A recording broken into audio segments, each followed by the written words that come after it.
So, meeting's just about ready to go live. Joe Flacco. All right, so, jeez. All right, here we go.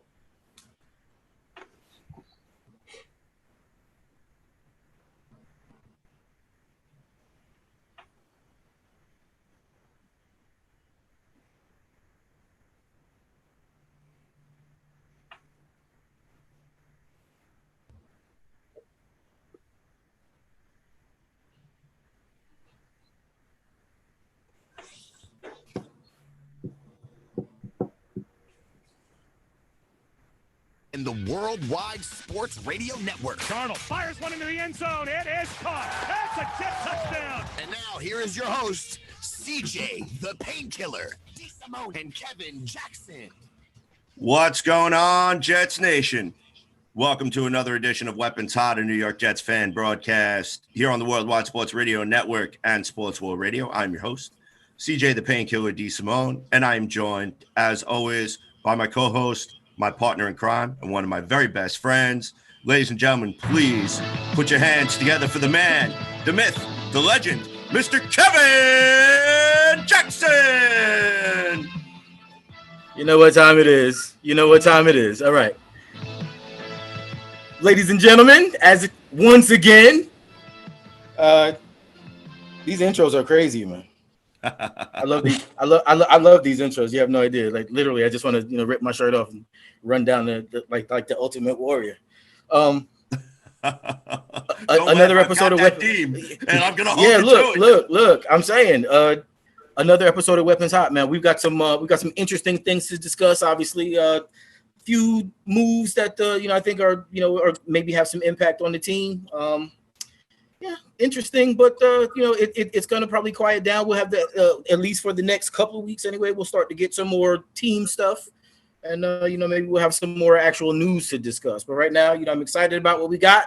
Let's get it in. Let's go. Weapons hot. Let's go. Absolutely. And ladies and gentlemen, it's also time for us to bring in our very special guest. I've got some music queued up for him. Ladies and gentlemen, it gives me great pleasure to announce the man, the myth, the legend, Mr. NYSF Magazine, formerly known as NYJF Magazine. Put your hands together for Mr. Jason Koeppel! It is quite an intro, man. Definitely quite an intro. What's going on, Jason? How are you tonight? Everything's good, man. Actually, I am the artist formerly known as NYSF Magazine. My boy Kevin Serkin's now running the magazine. I am no longer with the magazine. I'm actually Jason Koeppel of Vayner Media nowadays, working for hopefully the future owner of the New York Jets, Mr. Gary Vaynerchuk. Oh, yeah. Nice. Very, very nice. So, Jason, really quick, this is your first time being on Weapons Hot. I know that you're a veteran. You've been on a couple of the podcasts that I've had in the past, both the CNC Football Factory and also the Jets Factor podcast. So there are some of our fans who actually know who you are, but we have a lot of new listeners who really have probably not even heard of you yet, which to me I find very hard to believe. But, that's just me. Anyhow, why don't you tell the world and tell our listeners a little bit about yourself? Yeah, well, me and CJ go way back, man. I remember in 2014 when I was on the show, so he could call me an idiot, which was awesome.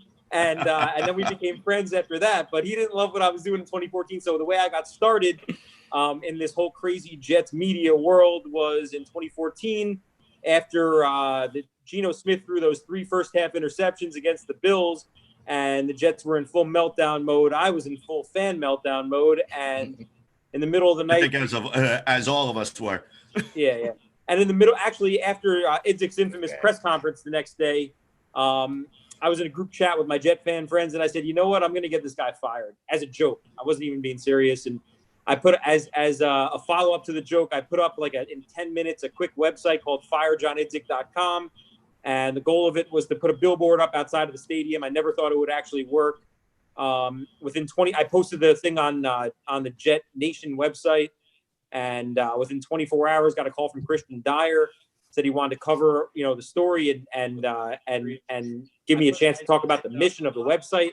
I put up which I did. And then, and we did the story. Within 24 hours after that, Brian Costello from the New York Post reached out to me, and he said the same thing. He wanted to cover it. And within a week, we had $20,000 to fund an entire campaign from crowdsourced from Jet fans throughout the world to fly planes and billboards and shirts and all the other stuff that we did.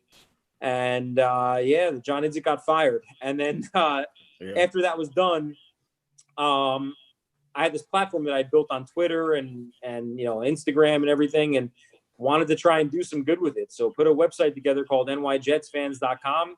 Your two hosts over here, CJ and Kev, are wearing shirts from those days. We had a lot of fun with the players, and some of the players. We did some shirts, we did podcasts and TV shows, and all kinds of really fun stuff. And we covered the team for a whole bunch of years. In 2018, we transitioned to not just covering the Jets, but covering all New York sports, and changing from New York Jets fans to New York sports fans, and was doing that until recently when I linked up with my friends over at VaynerMedia. Now I'm actually working for them, and Kevin's going to do a great job with running the NYSF brand going forward. And I'm here to assist him any way I can. That's awesome. That's awesome right there. That's phenomenal, really. Kev, I'm sure it's in good hands with Kev over there. I'm really interested in your move to what it is that you're going to be doing now. Gary obviously is a big name. Obviously we've been hearing him, in the talks, behind the scenes about if he might have some potential ownership possibilities. And then with all the stuff with Woody Johnson going on, we'll probably talk about that later. But what are you going to be doing? I mean, how do you expand? I mean, to order procession, you move from doing a phenomenal job with where it is that you work to go into something that is kind of already doing big stuff. I mean, what's it going to be for you? Right. Well, so it's funny. I mean, in these crazy times we're living in, especially I'm with CJ down here in Florida. It's rough, man. It's when all this stuff dropped in March, I had three things going on. Besides doing the magazine, I also owned a printing company, and that company was basically on hold because most of my clients were bars and restaurants, and that I've been working with for over a decade, and they're kind of all either shut down or really limited with how many people they're serving. They don't have really any money to spend right now. Yeah. So that sucked. And then I also do consulting down here in Florida I did consulting down here in Florida for an events company named Photo Boys. They do a lot of, large scale events. I don't know if you saw on my social media, but it was, we did the Kansas City Chiefs post game party and everything. That was amazing. And, we did a lot of really big high end stuff, but there's no events and there's no parties right now. So, I mean, we are, and then my third thing was the magazine, and there was no sports for all these months. So I had nothing to do. And, I tried, you got to hustle, right? And come up with ways to make ends meet. Yeah. And, I started doing some paintings, anything I could, use my artistic talents. And then one day I saw, because I'd had some interaction with Gary in the past. I've tailgated with him. We've done a few things. As far as some Jet stuff, I've seen him at some events and stuff like that. And his this guy Tyler that works with him had put up that they were looking for some help with social media and design. And since I had that skill, it's always been a dream of mine to work for Vayner. I really connect with a lot of things besides the fact that almost the entire management team over there is huge diehard sick nut Jet fans like us. Right. So you have that in common. It's one of the best. It's one of the best agencies, if not the best, in the country, if not the world. Yeah. And the opportunity to work with those guys, with all the big things that they're doing over there, was something I couldn't pass up on. Tough to give up the magazine. It was I put a lot of time and effort into that thing, and I certainly. I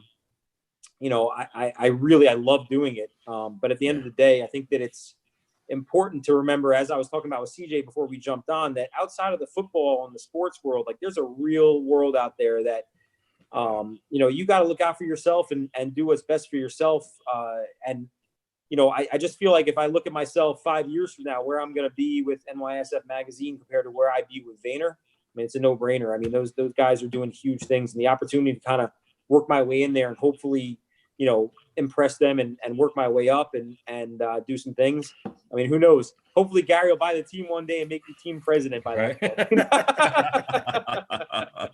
Hey, listen, as long as we could get Daniel Kelly as one of the pro scouts, I'll totally be on board with that. Right. Well, look, I mean, the team needs help, and sign me up for a self-made guy who loves this team to be in charge of a guy who's proven that he can hire, that he can find talent and he can build something real, rather than the offspring of their grandfather Johnson. Their grandfather was a genius, but Woody Johnson and Chris Johnson are far from being geniuses, man. And I think we're really suffering a lot as the further away that we get removed from the stamp that Bill Parcells put on this organization from 98 to 2001 and the 10 years about that we got after that, where he kind of fixed this thing. The further removed we get from it, man, to me, I feel like the worse things get. Now, hopefully Joe Douglas is the right guy, right? But we all hope so. An end to that, but I would love to see Gary buy this team. I think that would be an amazing thing for the Jets, but it's a dream of his, and he's pretty far off from that, I think, at this point. I mean, it's the Jets are worth like $4 billion at this point, and I know Gary doesn't have $4 billion, so. I hope he gets there. He's making big moves every year, and he's gone from zero to where he's at right now in a short amount of time. So if he can continue on that upward trajectory, who knows? Maybe he'll be able to fulfill his dream one day, and I support him.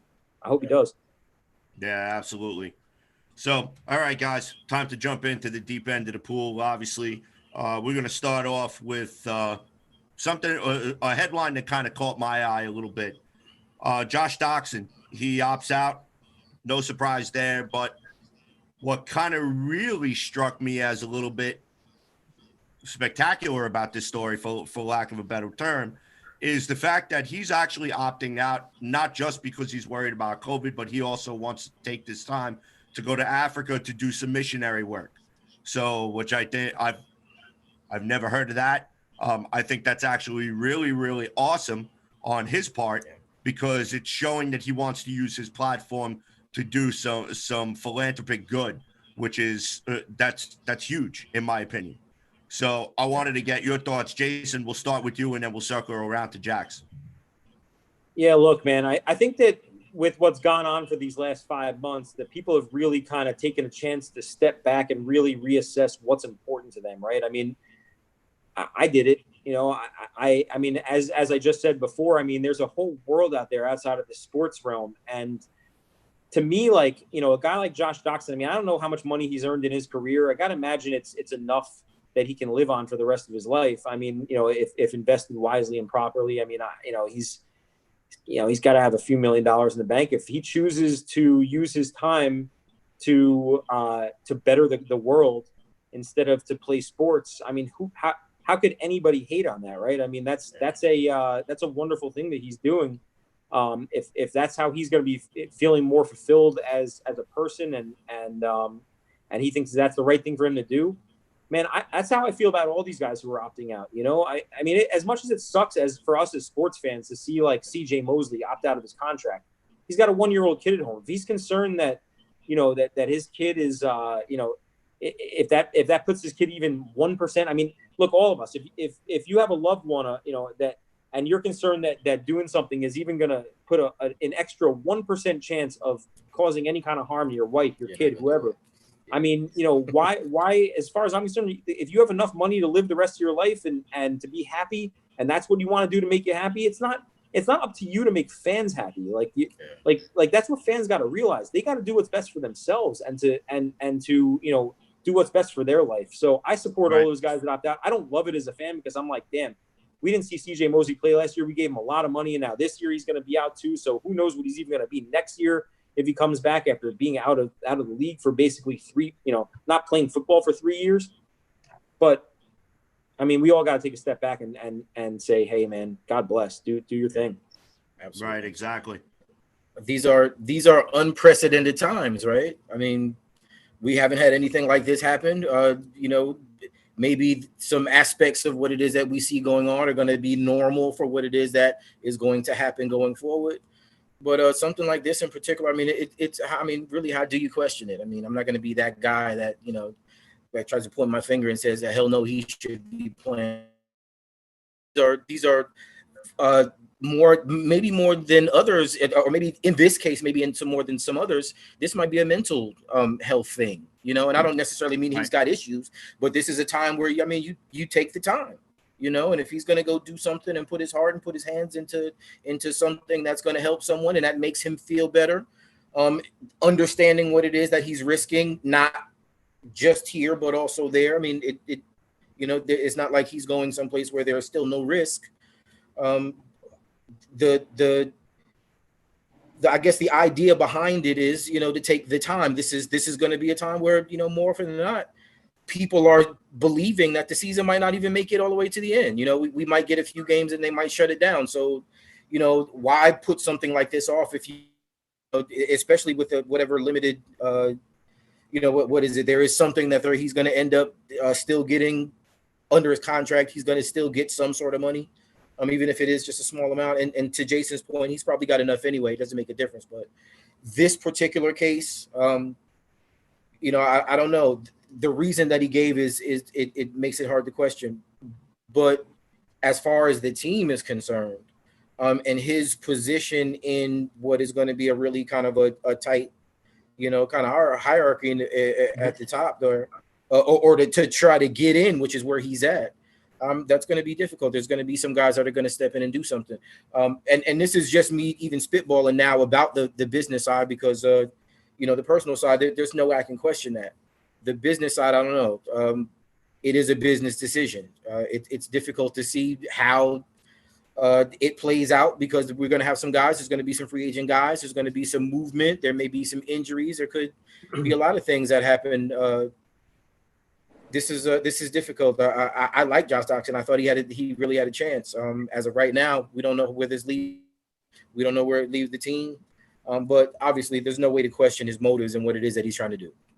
Right, Kev. I'm just curious on something though.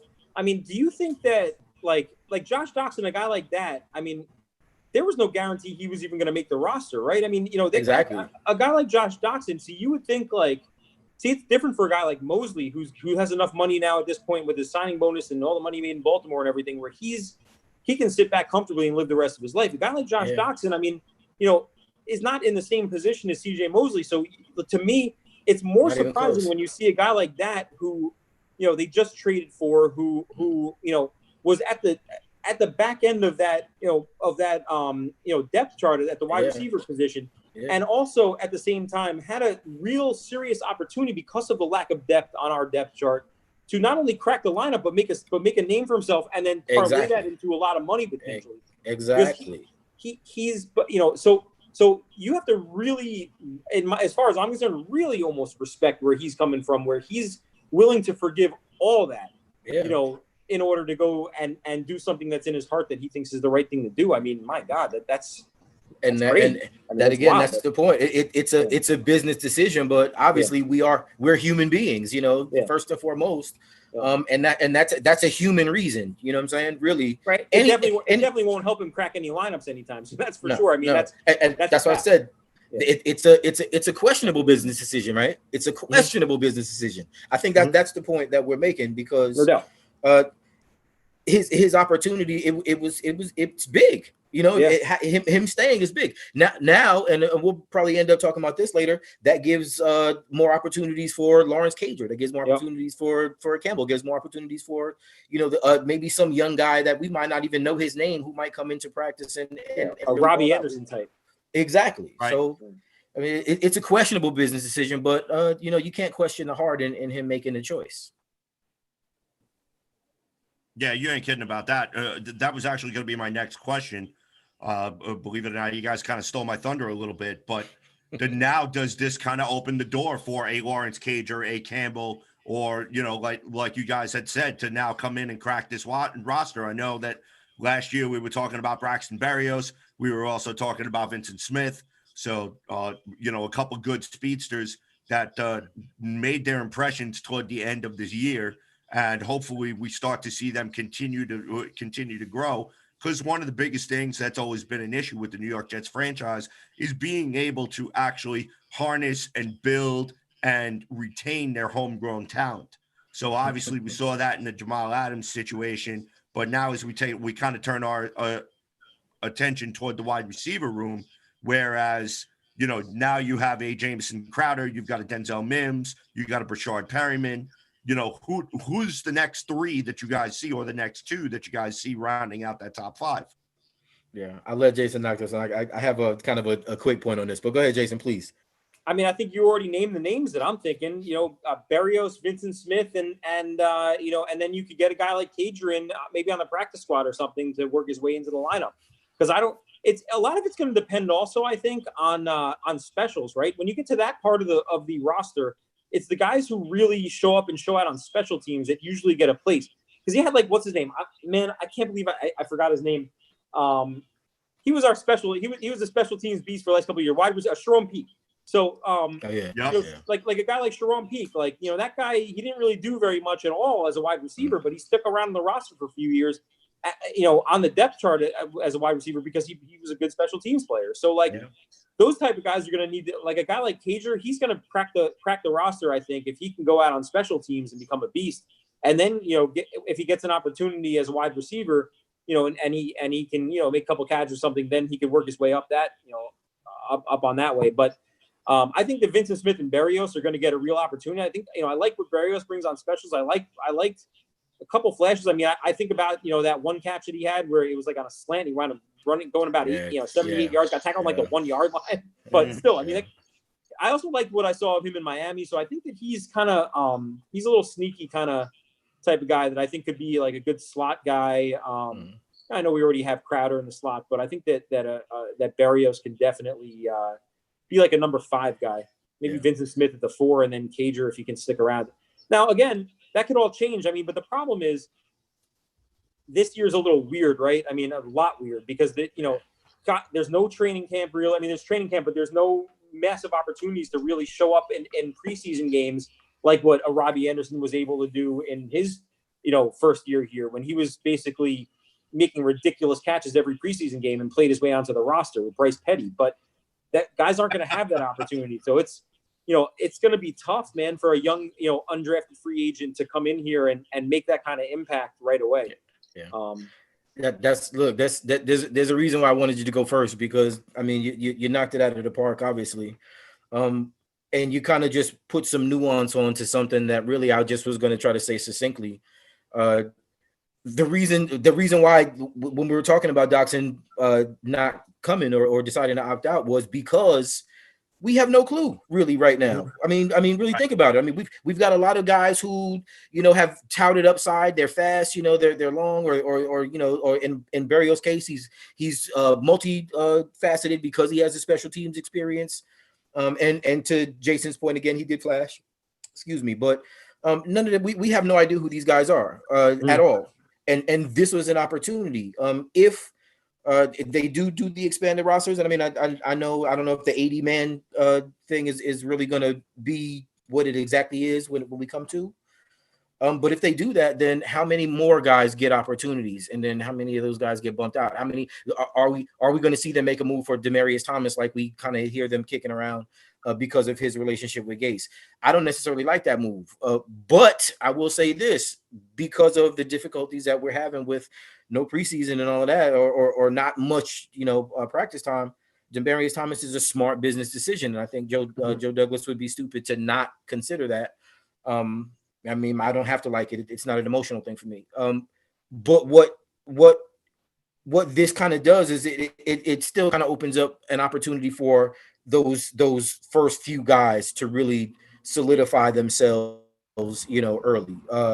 With the Brashard Perriman, with the Mims, with the Crowder. Hopefully, and prayerfully, I'm gonna keep all of my fingers, all of my toes crossed that Herndon comes back and does what it is that we were expecting to see him do, because that, to me, again, I think CJ, you've been hearing me say this, that is probably the biggest X factor right behind the offensive line, because that move that option, I mean, wow, it really kind of opens up so many things. So Yeah, there's some question marks with the depth. It's going to be difficult to kind of do as much as what Joe Douglas needed to do as far as the depth is concerned at every position. We've seen him do it with the cornerbacks as of right now. We've seen him do it with the linebackers, the defensive line. We've got depth in those positions. Actually, our tight ends are probably, if they can all stay healthy, that's probably the strongest positional group on the team, in my opinion. Could be really good. They really could. I mean, really, Herndon, Griffin, and Daniel Brown, yeah, exactly. Daniel Brown. Those guys all have talent, and they all can get open. Listen, we're seeing the makings. Really, what it is that we just need to see some of the small stuff. I don't want to get too far off the subject, but yeah, Doctson being gone right now, it really it opens up a lot. But everything is kind of wide open in that room anyway. Absolutely. So, all right, ladies and gentlemen, you're listening to Weapons Hot, a New York Jets fan broadcast here on the Worldwide Sports Radio Network and Sports War Radio. This is CJ, the Painkiller D. Simone over here, Mr. Kevin Jackson over there, our special guest host, Mr. Jason Koeppel, as we continue on tonight's show. Another topic of conversation that I wanted to put out there, James Burgess, put on the COVID-19 reserve list. We don't know for sure if he has in fact tested positive for COVID-19 or he was in fact exposed to someone that possibly tested positive or has COVID-19. So the New York Jets taking no chances, putting him on the COVID-19 reserve list. Thoughts about that? And do you think that could possibly hamper his ability to crack the starting lineup? Kevin, we'll start with you and then we'll circle back around to Jason. No, I don't think Burgess was going to start anyway. I mean, he's a really good player. I'm just going to keep it real. He's a really good player.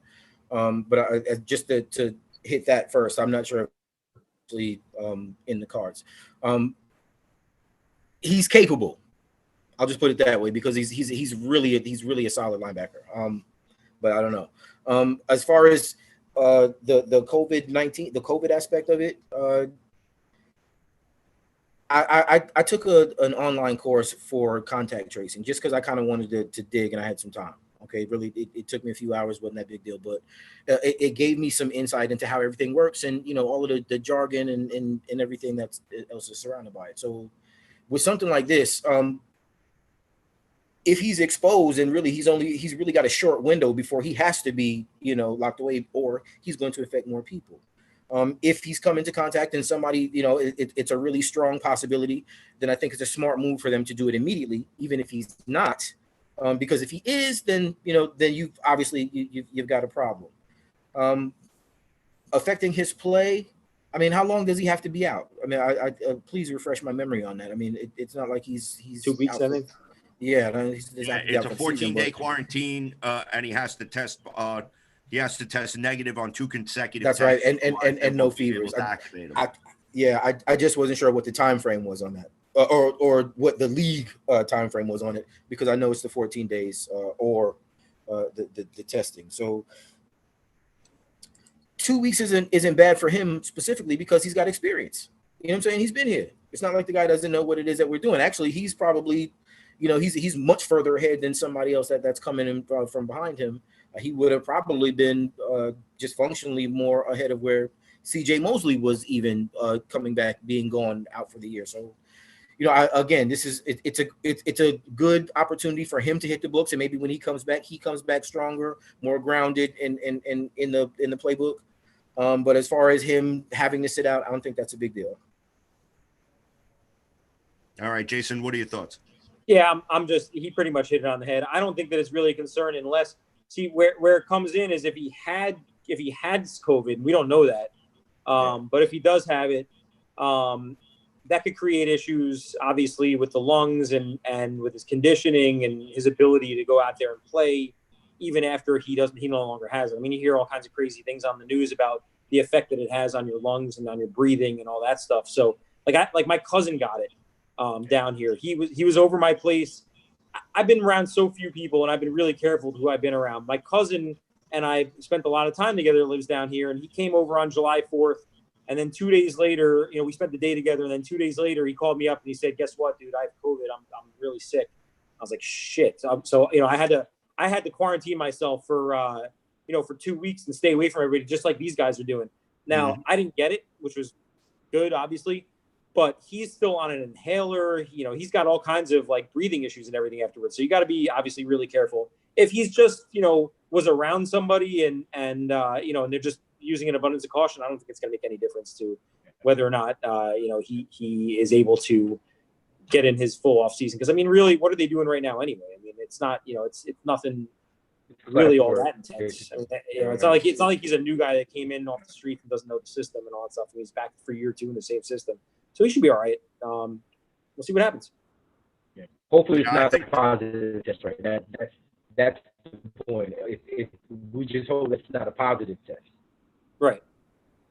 Yeah, I'm just thinking that with Burgess now being sidelined, undergoing the COVID quarantine protocol, it could potentially open the door for another spot. I don't think he's going to lose his roster spot or anything like that, but it will give the Jets an opportunity to explore some other linebackers at that particular position to see exactly what they bring to the table. So, I mean, it's going to be hit or miss. This is definitely going to be something that we're not used to seeing. So it's very interesting circumstances, so to speak.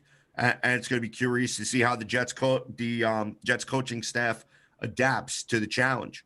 So now we get to switch gears to the offensive line. It's something that we've been talking about pretty much all off season. 10 years you've been talking about it. Right. Yeah, exactly. Right. Every season, it's like it feels like forever we've been talking about this damn thing. All right. So first off, Brian Winters, after he was released last week, he ends up signing a deal with the Buffalo Bills. Thoughts on that? Should we be concerned? Yes or no? We'll start with Jason, then we'll go back to Jax. Brian's a great dude. Done a lot of work with Brian. Did some T-shirts with him. Knew his family really well. Had a lot of talks with him behind the scene. Guy was on my TV show with the Winters Report every week. That loved Brian Winters as a person. Loved him. Thought he was a warrior. Played with a torn pec. I mean, I don't know if people understand the pain that he was in when he was playing. Like he wanted to play so badly that he literally had a torn pec. So like he was having trouble breathing. He couldn't sleep at night, but he would go out there and play an NFL game and play offensive line. To me, that kind of warrior, you can do nothing but wish that guy, nothing but the best. I mean, he had some injury issues while he was here. But look, we don't get too many guys here that a third round draft pick that plays his way into a second contract, that plays well enough, that sticks around for a little while. So all my thoughts and best wishes and everything are with Brian in Buffalo. I hope they go 14-2, but lose to the Jets twice and we go 16-0. I mean, that's how much I'm going to be rooting for Brian, but I'm not surprised he got cut. I mean, they spent all this money and all this and used all these resources, a first round draft pick to upgrade the offensive line. Brian, they are a rebuilding team with a young quarterback with, they're trying to build this the right way from the lineup. And that's what, got us in position in 2009, 2010 to compete for, the AFC championship and everything, where, we drafted Brick, we drafted Mangold, and it's about damn time that a GM stepped up to the plate and did what needed to be done to fix this offensive line. So Brian Winters being gone, though I love the guy, unfortunately, is collateral damage at this point. He's not, it's not like we're losing, like I said to you earlier, CJ, it's not like we're losing prime, Nick Mangold or prime DeBrickshaw Ferguson from the offensive line. Yeah. We're losing Brian Winters at what is most likely the last couple of years of his career, and we're hoping that we have an upgrade. The guy was a solid player. Not every guy that you draft, not every guy that you bring in is going to be an all-pro. They're not going to be a Hall of Famer. You need to fill out your roster with solid pros. And Brian Winter was a solid pro. So, I wish the guy nothing but the best. But I'm not, it sucks to see him go, especially because of my personal relationship with him. But, I think he'll do fine in Buffalo, with what they're expecting out of him. And I think that we'll be fine without him. All right, Kev, you're up. Great. No, Jason again is on point. I've been hard on Brian Winters, and listen, kind of Jason reminds me that the injury issue has been difficult, and he's played through a lot of that. As somebody that's played the game, I know how that kind of can be. So, for Brian Winters. Buffalo has kind of a way of bringing kind of older retread guys in and really kind of making them part of a foundationally solid line. You feel me? Like, I mean, they have a pretty good offensive line, and I don't know. I'm not saying he's going to go in and blow up, but I think, it ends up being where if he can fill the role for them, like what it is that we were hoping that it would be, just be a solid backup, functional and capable of being able to, contribute when necessary, then I think it'll be good for him. And it could possibly be good for them also. But him being gone, no, I'm thankful he's gone now, to be honest with you. That's what I say. I've been harsh on him, but I'm thankful that he's gone because, again, to Jason's point now, hopefully the guys that we have are just better than that. That's kind of the point, right? We just hope that the guys are better than that. And if they are, then we're in good shape. I happen to love the irony that the first guy they cut once they brought in Winters was Spencer Long. It's kind of almost like a similar type of situation. Now, I'm not comparing Brian Winters to Spencer Long in any way because obviously I think Brian Winters was a lot better player than Spencer Long was. But it just happens to be like that same type of vibe where we seem to in the AFC East, especially among the Bills, Dolphins, and Jets, we love each other's retreads, whether it's coaches, GMs, offensive linemen, whatever it is. The Dolphins cut them, we want them. The Bills cut them, the Dolphins want them. We cut them, it's like a cycle. But hey, man, listen, Brian, I wish Brian the best, man. I hope that everything works out with him and his family and everything because he's a good dude, man. He's definitely a really good dude. Okay.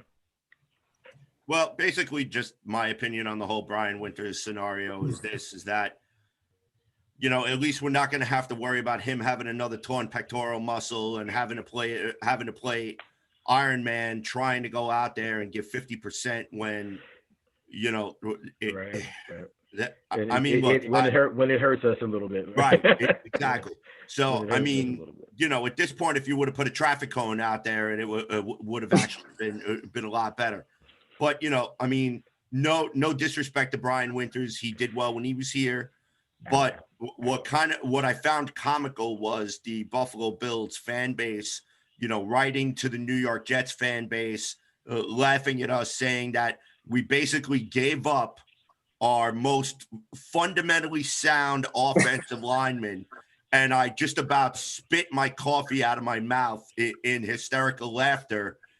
And I think I responded to some dude on Twitter like, yeah, enjoy his constantly torn abdominal muscle and his other torn pectoral muscle. I'm I'm sure when he gets up there, he's going to tail a gluteal muscle, and then he'll just get the tear hat trick. But CJ, we're all guilty of that though, right? Like everybody thinks that the guy that we cut is a bum.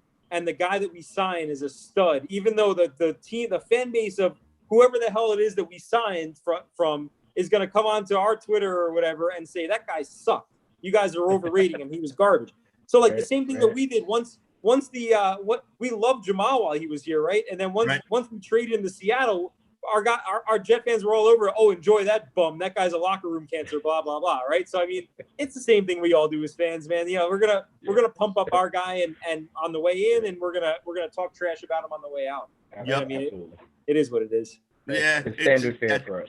Yeah, that's just the plight of just being a football fan, basically, especially when. You have a guy who played for you and he signs within the division. Now, if he would have went to the NFC, I really don't think anybody would have gave a damn. But that's just the fact that Buffalo Bills fans felt the need to pick up their Twitter handle. The keyboard warriors. They all went, okay, it's time for us to shine.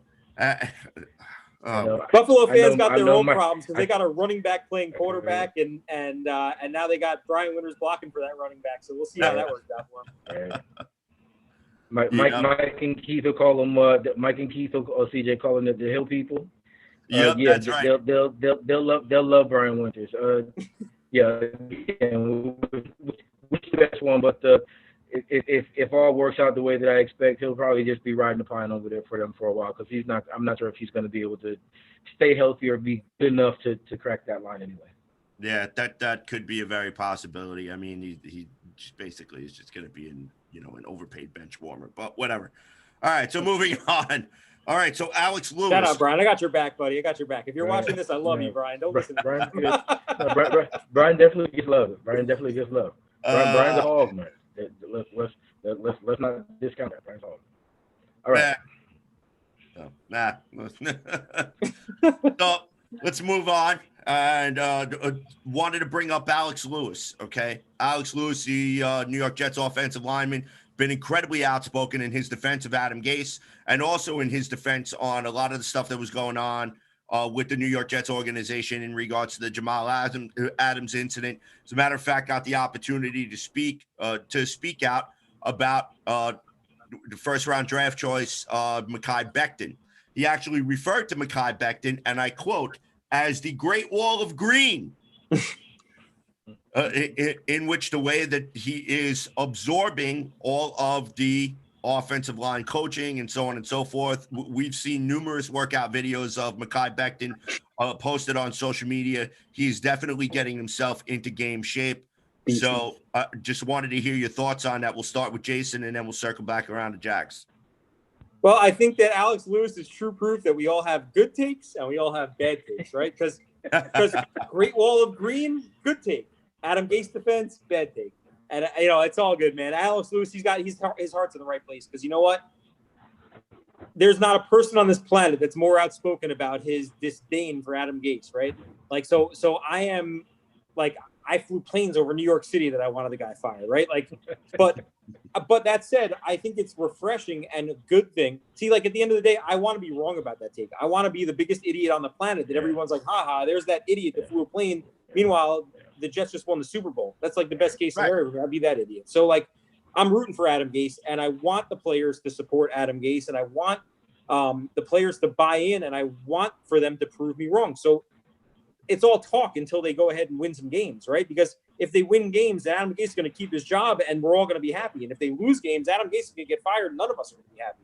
So besides that, it's all just a bunch of talk. But I love what I've been seeing out of Mekhi Becton. The guy is a beast. I love the interaction. I love how psyched he is to be a Jet. It's really refreshing to see that kind of attitude as opposed to, like, I love Jamal when he was here. He's a great player, but, like, his social media was difficult to take. I mean, even when you love the guy, it was difficult to read. And so, it's nice to see somebody that's kind of humble and appreciative of the opportunity and loves being here. And, you see him interacting with his mom, and the mom's buying all this crazy. I love it. I love everything about Mekhi Becton so far. He's lovable in the same type of way that, like, Quinn Williams was lovable last year when he got here and everything. So, like, I'm rooting for the guys, man. And Alex Lewis, good for you for stepping up for your coach. He's a journeyman offensive lineman that was given an opportunity to play here. He took advantage of it. And I would love that coach too if I was given an opportunity and was brought back for another year. And so, wish him the best. Jax, what are your thoughts? Alex Lewis, it's Alex Lewis's job to protect, right? So that's I guess that's what it comes to with the Adam Gase. Even though Jason, I'm with you. I won Adam Gase out here yesterday, so I get it. Mekhi Becton, man. I'm not sure if I've been as impressed, with the draft pick. I mean, I guess maybe since, because it's the first really offensive lineman that we've taken that high. So we're actually looking at the upper echelon of talent within, that position group. If Mekhi Becton is 85% of what it is that we expect him to be this season, the sky's the limit for what it is that we can actually do here. Yeah. All right. The sky is the limit for what it is that we can do here. Again, Jason, you said we've been talking about this for 10 years now. Yeah, literally, because we haven't addressed in almost any significant way the offensive line at all. Yeah, we brought the Kelvin Beachums and all that. Yeah, we did that. Whatever. Kalichi Assembly, which I have to be honest with you, that's a really disappointing situation for me, because I thought Kalichi was a monster too. I thought he was going to ball here. The fact that he fell off, that's difficult. I didn't like the Khalil move, so I mean that the recent stuff, we can see, but for years, nothing. So the fact that these guys are in and that even just for Alex Lewis to be a guy that's stepping up to the plate, knowing that now we've got McGovern, knowing that we've got Ben Rotten now we've got George Fant, who still has some question marks, but within the competition for those positions, that's a guy that you kind of want to have to go up against, because he's gonna give you what it is that he's got. And if those guys all come in and give us what it is that they've got, man, and Sam Darnold goes to, 2.7 seconds instead of 1.5, Right. Can we give him a second? If we give, like I said, and CJ, again, you've heard me say this 1,000 times. If we give Sam Darnold another second, that's easily another 3, possibly 4, possibly 5 games, depending upon what the rest of our team can actually do, together. But we don't have that many questions about offense or special teams. Sam Darnold is the guy. We need to protect him. If we get that protection, all of the questions that we have about wide receiver blown up, because everybody's going to eat. Le'Veon Bell, how they're going to use him, doesn't matter. Give him the ball. He's going to make plays. Because he's got protection. Sam's got protection. In a vacuum, those things they don't look all spectacular, but put them together. If these guys do what it is that we need them to do, I'll wrap this up. We're gonna ball, man. We're gonna ball, and that's that speaks a lot to San Francisco not being able to come in here and just expecting that they're just gonna win. Right. Well, we've talked about this for many, many weeks, you and I, Kevin, and probably for years on end. We've talked about the battle in the trenches, and that's where games are won and lost. And the Jets, unfortunately, have been losing a lot of the battles in the trenches because they just cannot protect their quarterback. So, for those who still want to rail on Sam Darnold and put a big question mark on top of him saying, well, we don't know what he is yet and this, that, you have to take into consideration that any good quarterback needs a good offensive line.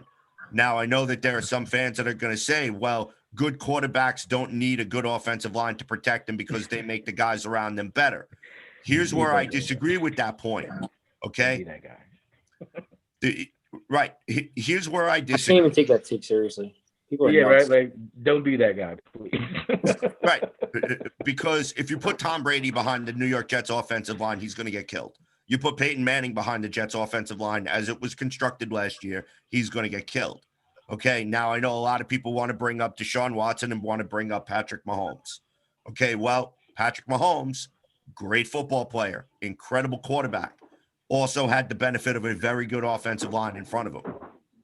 Take the offensive line away from him, Patrick Mahomes maybe still puts up numbers, but not as high as he did with a good offensive line. Take a look at Josh Allen, the glorified running back who plays quarterback for the Buffalo Bills. Okay? The Buffalo Bills went out and spent what? Almost $70 million on an offensive line last year, translated into a 10-6 record and a playoff berth. Okay? And Josh Allen's numbers actually improved from the year before. Okay? Proof positive that when you go and you put a good offensive line in front of a quarterback, they can be productive. Okay? So, hence, all of those people that want to say, well, Sam's not a great quarterback because he doesn't make the guys around him better, that's a hunk of bullshit. And I call shenanigans on that. Yeah, so in plain English, now that Joe Douglas has gone out and put together this offensive line, it's going to be interesting to see how they gel, which actually will segue into my next segment here. The offensive line has been using very, very creative measures to get together and also to build some team chemistry. And they've also been spearheaded by one quarterback, Sam Darnold.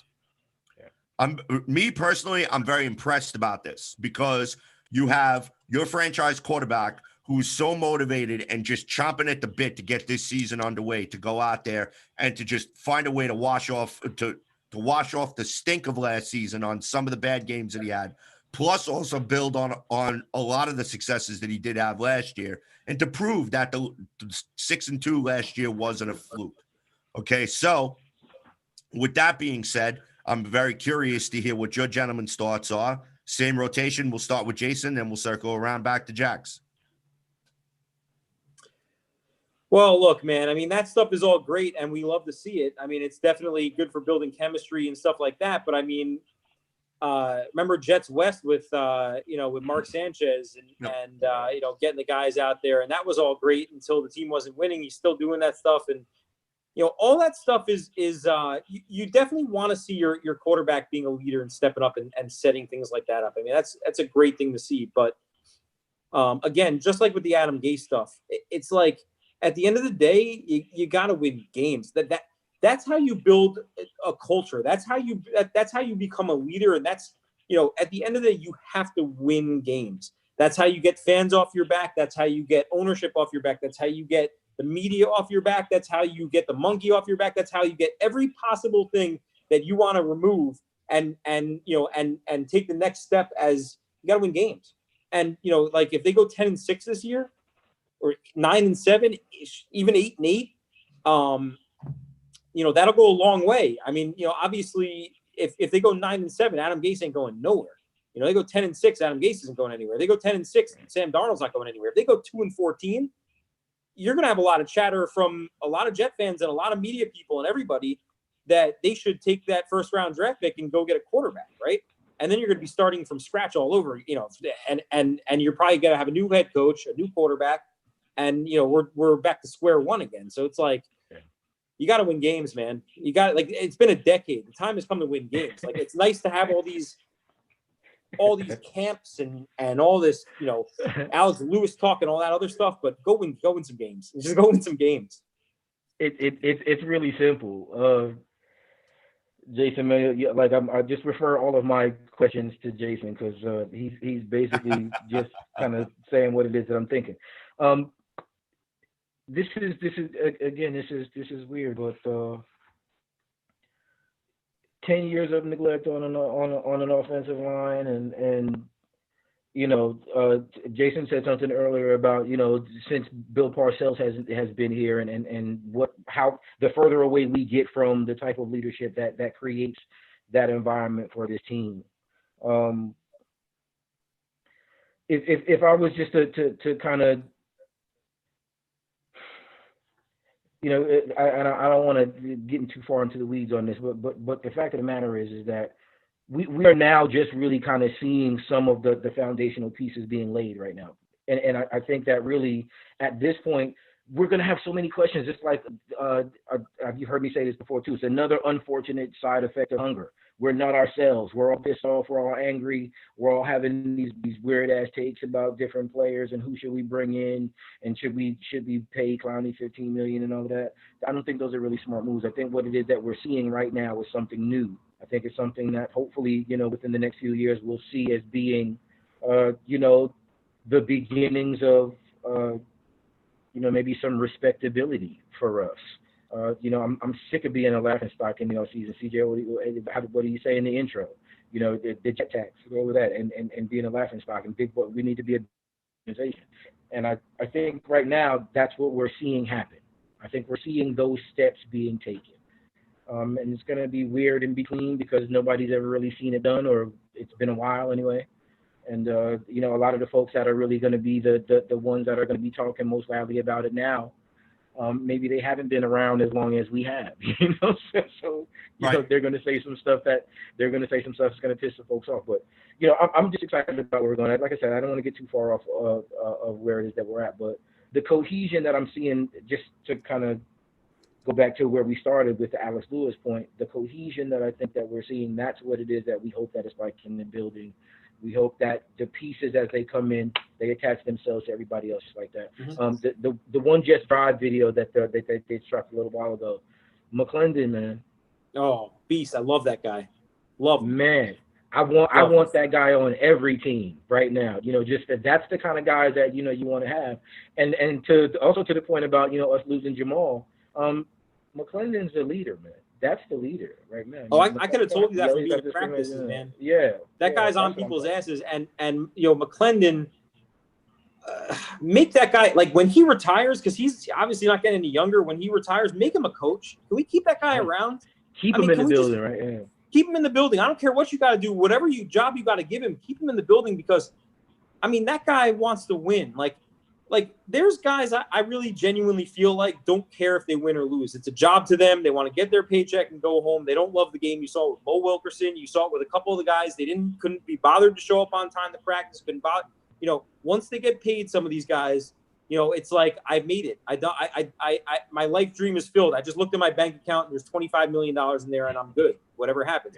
So like, but McClendon's not that dude, man. McClendon, he's all about, he wants to win a championship and he doesn't care. And obviously the chips are stacked against him with, being a Jet for the tail end of his career and everything that's going on. But he's not giving up. Maybe not. Yeah, well, but look, maybe not though either. Maybe not. They're gonna have to get it done pretty soon. He's 34. Right. But look, end of the day, I just want to get this out before because I started down this path a second ago. But look, here's what matters with the Jets, right? I feel like we're in really good shape in two key positions. I think we finally have the GM that we've needed, right? And this is coming from one of the more negative fans out there that like has been just irate with a lot of things that are going on.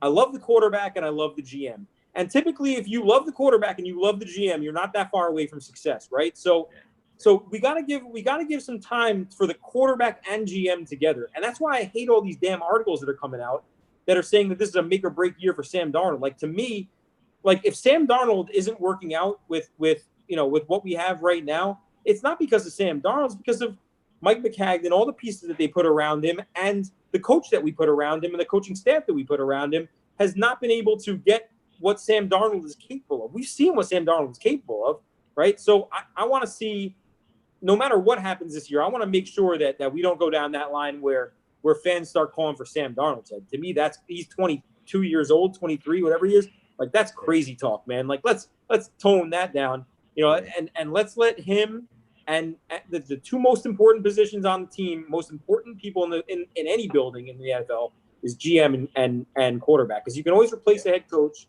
right? But you can't always find a franchise quarterback. And if you have the right GM in place that can put the pieces around, I feel like we're not that far away, man. I see a light at the end of the tunnel finally as a Jet fan. Great point. Great point. And I'll say the reasoning becomes a lot easier if the team doesn't do well to then say, let's give up our 2 firsts and a third and let's go get Trevor Lawrence next season. The reasoning becomes it becomes a little easier if the team isn't really kind of doing well. So I'm just saying you that's not coming from me. I'm just saying I understand the bizarro world that can be social media, especially just Twitter. Are you kidding me? Facebook? Yeah. What? Yeah, come on now. I'm not even going to try to explore, but that is not that far-fetched, and that's good. You're going to start hearing that soon. If the team doesn't play well, if we get to that, first 4-game stretch and we haven't won at least 2 games, if we're at 1-3 or 1-4. Guys, I think that's really a significant. Like, if I had a bet, I say they're not doing any better than 1-3 in those first 4 games, and then we got a problem on our hands. And that's the expectation, and that's what I'm saying. When that happens, because I do believe that's probably what's going to happen. It's going to be hard to not hear that. You feel me? It's going to be hard to not have that be what it is that takes over, and that's what's going to be the headline. And I'm ready for it. We need to reel. We need to reel that in. We need to reel that in, please. Yeah. I just don't understand why, at any point, any Jet fan is saying that they want Trevor Lawrence. I mean, look. Yes, he's a good quarterback. Yes, we don't know if Trevor Lawrence's skill set is going to translate over into the NFL. Okay, I mean, look, we're still saying the same thing about Tua Tagovailoa. Okay, yeah, over in Miami. Okay, he just came off a major surgery. Who's to say that his skill set is going to translate into the NFL? If that kid gets hit by a 320-pound lineman, okay, is he going to snap in half like we watched Trevor Siemian get snapped in half by Myles Garrett? I mean, it's one thing to say, well, hey, we watched this kid play really good in college, and we think that he can do well in the NFL. Matt Leinart played pretty good in college, and he didn't translate over very well. Ryan Leaf played pretty well in college, and he didn't translate over to the NFL. Mm-hmm. So look, I mean, it's a crapshoot, guys. I mean, at the end of the day, the drafting quarterback's a crapshoot, and so if you do go 2-14 this year, something like that happens, what I'd prefer to see personally is, let's say we somehow got the number 1 pick in the draft and we were sitting there in a position to take Lawrence, I'd rather trade that pick to somebody who needs a quarterback because I feel like we already have one and take all those pieces. We already have 2 first-round picks. You trade down, then you can load the roster up around Sam Darnold. Yes. Especially next season. Especially next season when the draft is going to be looking the way that it is. We already have 2 picks. Imagine you trade down and get 2 more. Oh my God! Think about that. So you're talking about 7, 8 picks possibly within the first 4 or 5 rounds. Let's go. Yeah, do it. And with Joe Douglas, not Mike McCagnon drafting, let's do Exactly. That's the point. That's how you build a team. That's the point. Right. So it is what it is. It's a perfect storm for all that to happen. And again, that's why I kind of want to reel this in. Again, I keep saying I want to be cautiously optimistic because I think that we can play well. But the cards are there, and we need to be realistic. We might really struggle, especially if we consider that Adam Gase is still the coach. Well, who knows? Adam Gase could end up being Doug Peterson 2.0. Because look, not a lot of people liked Doug Peterson when he. True story. A lot of people did not like in Philadelphia. A lot of people did not like Doug Peterson when he took over as head coach. They were trying to run him back. They were trying to run him out of town. And you know what? He ended up winning the Super Bowl for them. Now everybody loves Doug. They love them some Doug Peterson. Yeah. Now, not that I'm saying by any stretch of the imagination that Adam Gase and Doug Peterson should be mentioned in the same sentence. Let's reel that in, okay, a little bit here. Let's reel that in. But what I'm saying is that it should Adam Gase have some moderate success this year, and the New York Jets can, in fact, make the playoffs, given the schedule that they have, okay, it is very possible that the team could go on a potential of a run. All you need is a spot. All you need is a chance to get you to the postseason. Okay, we watch teams that had no business being in the postseason go and end up in the Super Bowl. Okay, so there is no reason why this New York Jets squad, if Sam Darnold is playing the way that he's fully capable of, if this offensive line can come together and they can block for Sam Darnold, if Le'Veon Bell can channel the Le'Veon Bell when he was with the Pittsburgh Steelers, if the New York Jets wide receiving core can be better than expected, and if the New York Jets defense can bend but don't break, regardless of missing a C.J. Mosley, regardless of not having a Jamal Adams in the lineup, if other players can come up and to step up, okay, absolutely no reason why this team can't go 10-6, get in the playoffs, and make some noise. Let's go. Listen, man, you got me fired up. I'm not as optimistic as you. I love your optimism. I'm not as optimistic as you are. But I will say this. I said this already. I've said this on my Twitter, and I'll continue to say this. And Kev, you can jump on with me as well if you'd like, man, because it sounds like you don't like Gase just like I don't. If the Jets make the playoffs this year, I don't care what the scenario is. They can make 8-8, 9-7. If the Jets make the playoffs this year, in my own pocket, I will put a digital billboard outside of the stadium, apologizing to Adam Gase and having some fun with it. I promise you that. I put my stamp on it. I promise you that. I'll have fun with it, and I will root for the guy. I'm rooting for the guy. That's the thing that a lot of Jet fans don't understand. Like I fly a plane over New York that says fire Adam Gase. That means that I'm rooting against Adam Gase. I'm rooting for myself to be wrong and for Adam Gase to prove me wrong, because that would mean, you know what? Yeah, I'm an idiot for my terrible takes. We all have terrible takes sometimes, but at least then I get to enjoy football again, because I haven't had that in a decade. That'd be nice. Yeah, I have a bottle of hot sauce that my cousin sent me that I would love to bust open for the crow sandwich that I will eat if Adam Gase does end up making this. We all would. Oh my God, it would be such an epic day on Jets Twitter. It would be a special occasion. I'll tell you right now. I season it up well and I take a big old honking ass bite, because that is where I would love to be wrong about that. That's the one thing I swear. If I'm ever wrong about anything, I want to be wrong about Adam Gase. I just don't think I am. We all want to be wrong about Adam Gase, Kevin. Because we've said it so many different times on this show. We've said it so many different times on other shows that we've appeared on. Look, we're not the biggest Adam Gase fans. We really did not like the way that he was brought in here.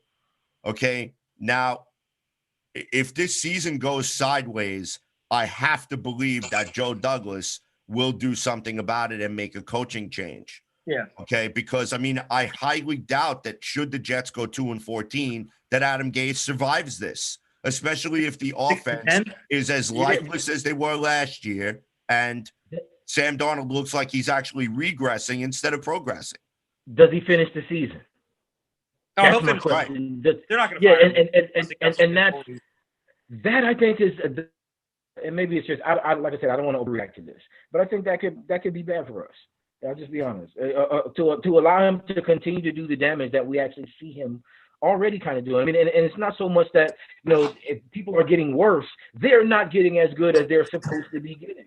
And that's where and if he's just going to continue to stifle that growth, if he's going to continue to make it difficult for those players and for those, you know, those situations to develop, that's hindering us, man. And I would hope, you know, and I mean, just if it really gets that bad, I would hope, you know, the Johnsons, you know, have the balls enough to allow Joe to snatch him. I really do. Well, but I mean, they may have no choice because I mean, look, if Joe Douglas, if the New York Jets were for some reason to really just absolutely capsize this upcoming season, I mean, I'm talking like 2-14, 1-15, 3-13, whatever. Okay, if this team truly capsizes, the defense is a sieve, the offensive line is just, it's not even as, it's worse than it was last year.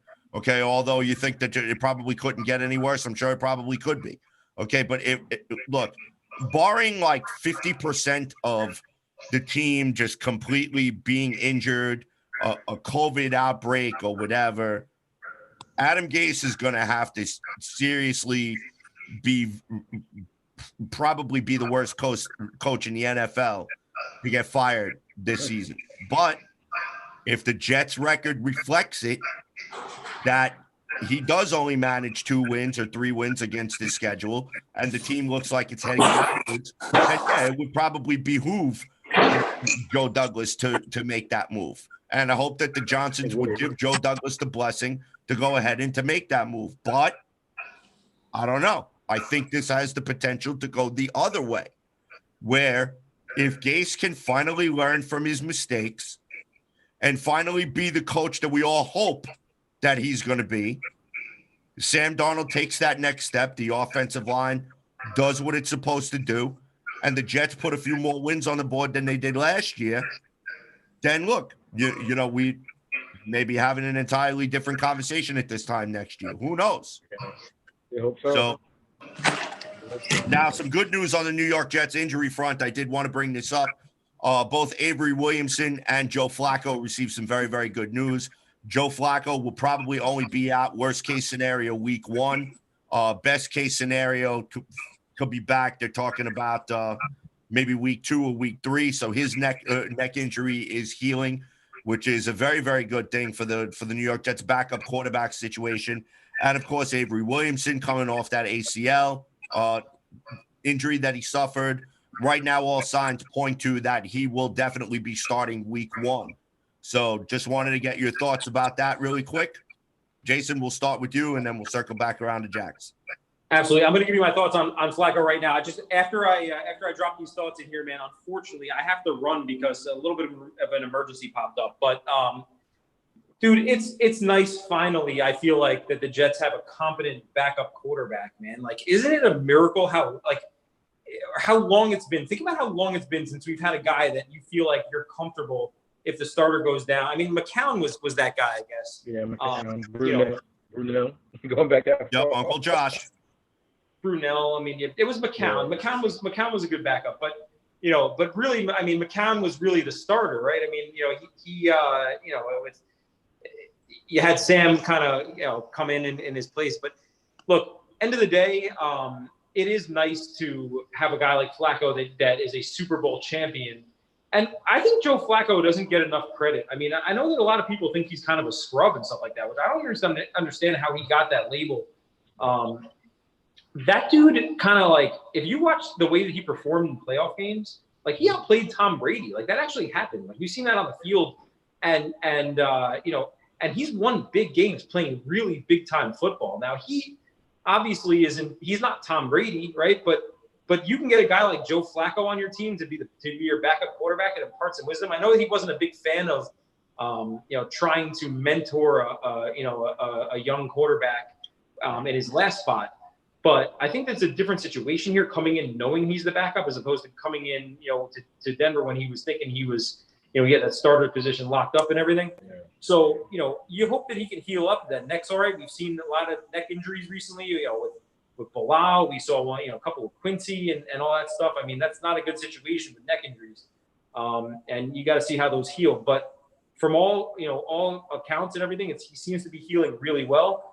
And, I am excited because, look, we've seen Sam go down and we had no chance. We had no chance with Simeon. We had really no chance with Falk. I mean, it was a joke what we had going on in there last year when Sam went down. So having it shored up in that spot right now is definitely ideal, especially when you consider, God, with everything that's going on with the COVID and everything that's going on in the world and everything, you're not going to have, if you had a rookie backup quarterback or a young backup quarterback, you'd be in a really serious disadvantage in that spot, as even opposed to previous years, because usually a backup would get, a ton of reps in preseason games and everything, and you're not going to get that this year. So, yeah. Jason, man, we really appreciate you coming on, man. Really, thank you. Again, I know you got to get ready to go. You want to give out? I'm your so sorry, guys. So I wish I could finish up with you guys. I'm so a little bit of a situation popped up here. I'm trying to deal with it while I'm on the phone with you guys. I don't see you running around in the background. So, but I'll definitely, I would love to come on again, guys, and you guys do an awesome show and everything, and we'll catch up real soon. Yeah, Please, absolutely. Thank you again for hopping on with us, Jason. I appreciate it. Appreciate your guys' time. All righty. That'd be good. All right. Yeah, Jason kicked ass tonight. So that was awesome. We appreciate Jason coming on. Yeah, really, really hoping the best for him in his future endeavors with Mr. Gary V over there. Still look forward to interacting with the guys, Kevin and Tyson and my man Big Ty over there also at Let's Talk Jet. So really appreciate Jason coming on tonight. See, I guess if I could just go ahead and wrap this up with the Joe Flacco commentary. Do it. Go for it. Floor's yours. Yeah, well, I was a Joe Flacco fan when he came out. My friends and my family will tell you, I thought that the kid was going to ball, and he did. Rookie of the year, I think, offensive rookie of the year that season in Baltimore. Really, really looked like they had the guy. So, yeah, he's been, maybe not a flashy guy, but he's been an upper echelon quarterback for quite some time. And, in top 5, top 10, no, maybe, around the bottom of the top 10 area, possibly, depending upon the production that he's had. But for him to be in this position, I think it's a great opportunity for us. Excuse me. Jason made a great point that, issues with one to be a mentor, but before I wouldn't necessarily. That's not necessarily something that I would be confident and be comfortable with. So this is going to be a great opportunity for Sam Darnold to really have an opportunity again. I know he picked up a lot from Josh McCown, but functionally, Joe Flacco is a much better quarterback as well as a much better mentor because he's got championship pedigree. It's going to be a great opportunity for Sam. I really love it. I hope, everybody else has an opportunity to see why, in practices or I would hate to say that we ever want to see him in the game, but the fact of the matter is I think that he's still got enough in the tank where if we needed him to win a game, I think he could do it.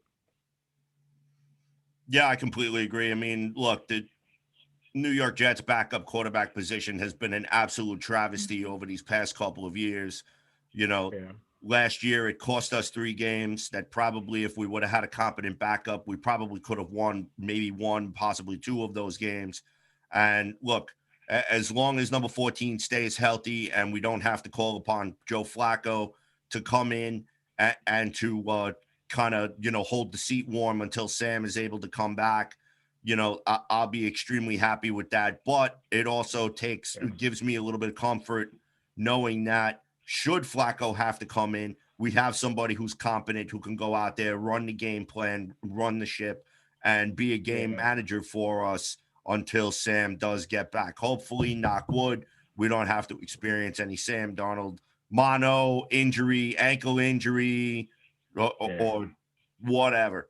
So that's really my biggest take on it. Just being able to get Joe Flacco back there behind Sam Darnold will give us that added layer of sense of stability a little bit within that backup quarterback situation. So Most definitely. with that, At least we hope so. Yep. Yeah, at least we hope so. So with that, really quick, just want to give a shout out to the Ain't Easy Being Green podcast, one of their members, Mr. Keith Farrell. He just got married over the weekend. Congratulations to him and his new bride. Boy, she has no idea what she's getting herself into, but I hope she does.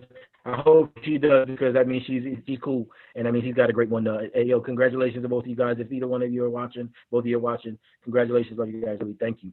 I got a little breaking news, right? Just popped to college football canceled for 2020. Did you see that? Did that come through on yours? No. It's saying that it's saying that within the next 72 hours, it looks like the possibility is they're going to shut it down.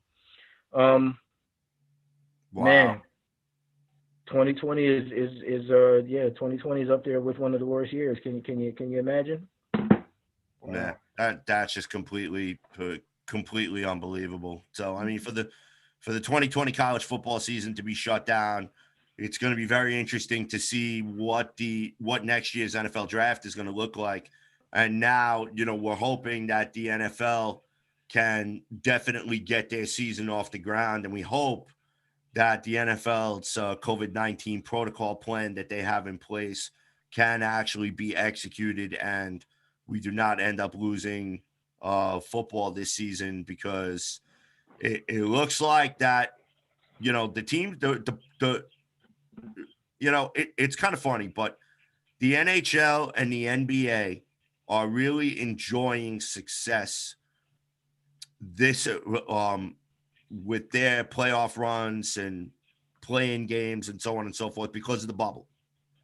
Now, I know we're kind of running up against it, and I know this is probably a topic that we could do a whole show on, and we are definitely going to revisit this topic in the future. But do you really think that the NFL could actually function in a bubble format? Yes or no?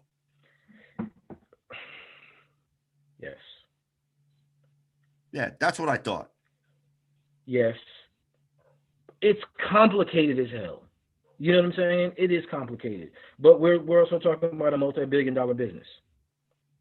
And I'll just be honest with you. This is a situation for me, and again, we could do 2 hours on this one, okay? Because this is something we could talk about all day. But the fact of the matter is that this is going to be a really difficult season for players. It's going to be a difficult season for fans. It's going to be a difficult season for business owners. But I'll just be perfectly honest, and I'll shut up after this.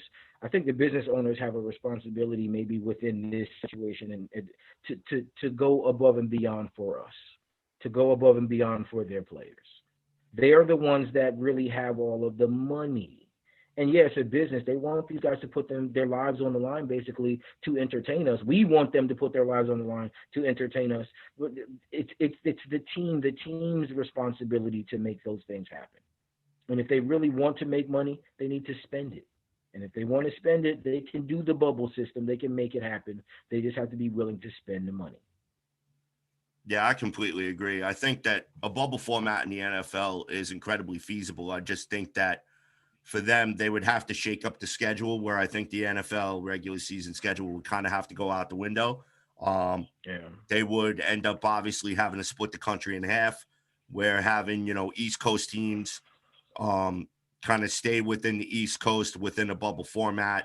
And probably maybe break up the country into quadrants, where, believe it or not, we would end up having, the New England Patriots, we'd have the Buffalo Bills, we'd have the New York Giants, we'd have the Pittsburgh Steelers, we'd have the Philadelphia Eagles, we'd have the Washington football team. They could, all of those teams could make up one bubble. The teams in the South, like the Tampa Bay Buccaneers, Miami Dolphins, Jacksonville Jaguars, Atlanta Falcons, Carolina Panthers, New Orleans Saints could also function as another bubble. So just bubble to true bubble. to name, But you know, yeah, I bubble to think bubble, that, just cross them. right. You know, I think, listen, there's a lot of options to that point, CJ, and I hear the wheels turning right now, and I know because there are options, and we could be creative and we can be intelligent about how to do it. that's, You know, it always comes down to what are they going to so this is probably going to be the strangest football season that we've ever seen, probably since the NFL strike in the early 80s, and they played with replacement question. players. You know, I think this is it will be. It will be. so. And watch, this will be the year that the Jets win the Super Bowl, and everybody will say it's a fluke, because that's just what would happen, right? If I mean, I would our just, team if our team is good enough to win the Super Bowl this year, our team is going to be in a better position to win the Super Bowl within the next few years. So, you know, they can try to delegitimize it if they want to, but the fact of the matter is that our team is, you know, looking like it has the makings of being, you know, a well-run organization. If that's the case, then you really can't you can't discount it and just expect that we're going to be and put a whooping on you. That's the expectation right now. Within the next few years, we'll see. But yes, this year and next year, just imagine that this is not going to be over in one season. Over the course of the next few seasons, protocols are going to change. Safety is going to be different. How right. we interact, how we spend money. The concession experience is going to be different. You know what I'm saying? So Yes. a lot of this stuff is going to change. We just, you know, right now we have to be open minded to it, but we also have to be concerned and we have to be smart. And again, we have to, you know, kind of put the money behind the innovation that it's going to take to make it happen or to make it possible, right? Yeah, the NFL is definitely going to have its brain trust sit down and really think about how it's going to function over the next 5 years, because unfortunately, you know, COVID's not going away. So, and for right now, you know, a lot of people could dismiss it and say, well, you know, it's COVID is definitely having an effect on professional sports. Doesn't matter who they are. It's having an effect on our way of life. It's having an effect on everything. And the world as we know it right now doesn't exist anymore, because we now have to think of a world going forward with COVID and thinking about things that years past we've always taken for granted. So, but again, it's going to be very interesting to see how the NFL can navigate it and whether or not they could actually make it function, because baseball's operating without a bubble, and they're suffering right now. So they've had a couple of outbreaks and they're suffering. So, but we'll see. All right, so ladies and gentlemen, that is going to do it for tonight's episode of Weapons Hot, a New York Jets fan broadcast. I'd like to thank everyone who tuned in and who listened to us live.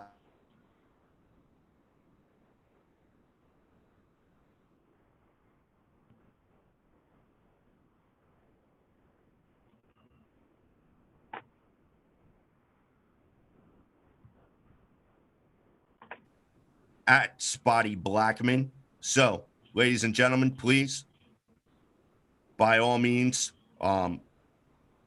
be sure to go and check us out on Facebook, on the Worldwide Sports Radio Network. Be sure to go and check us out on a lot of other profiles as well. Spreaker.com, Sports War Radio. Be sure to check us out on YouTube. There are a ton of different places where you could go and check us out.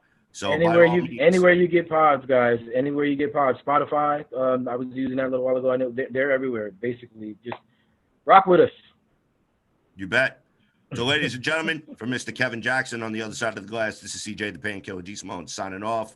We will see you guys when we see you guys. Peace, love, go Jets. Yes. And take care, everyone.